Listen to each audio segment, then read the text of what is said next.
Hey, Tyler Smith here. I lead a fast-growing SaaS, that's software as a service company. And aside from the success of the company, I'm incredibly proud of the talent and the retention of our team.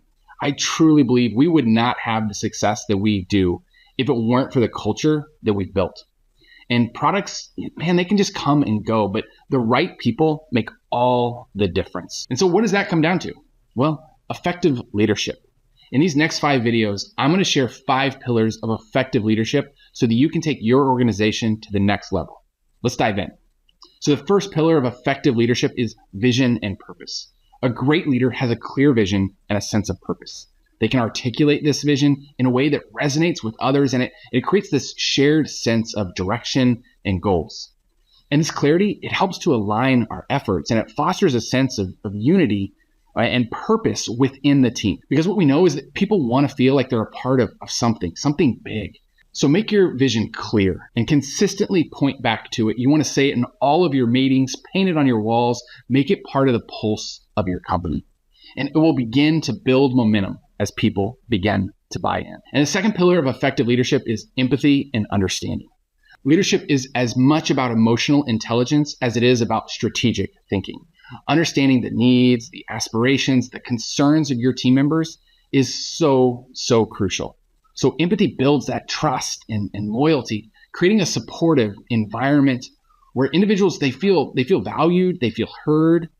And if people feel supported at work, then they perform better. And the opposite is true. When they feel like they have to fake it until they make it, their work will suffer.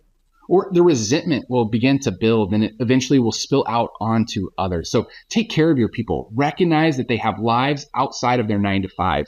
And this, it benefits everyone. And the third pillar of effective leadership is adaptability and resilience. The ability to adapt to changing circumstances and to bounce back from setbacks, it's vital for any leader. In today's fast-paced world where flexibility and resilience, they're just key to navigating the uncertainty and leading through change. You can't look at setbacks or failures as the end of the story. Let's say you set a goal as a company to make $50,000 of sales in quarter 1, and you get to the end of quarter 1 and you made $42,000 in sales.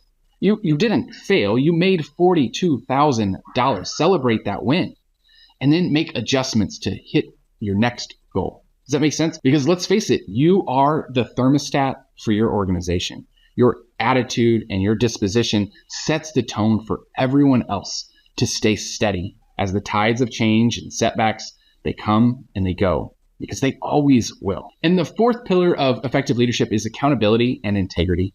Holding oneself and others accountable is essential for maintaining that trust and credibility. And of course, a leader must demonstrate integrity in all of their actions. They have to consistently align their behavior with their values and their principles. You've heard the age-old adage that with great power comes great responsibility. It's as true now as it was then. There are different rules at the top, and if you want to lead well, you have to remember that the standards on you are just as high, if not higher, than they are for everyone else. Your team is always looking at you and to you, so take that seriously. And the fifth and final pillar of effective leadership is continuous learning. Look, leadership is a journey. It's not a destination. So embrace that mindset. A mindset of continuous learning and improvement is crucial. A great leader is always looking for ways to grow, seeking feedback, and learning from both success and failures.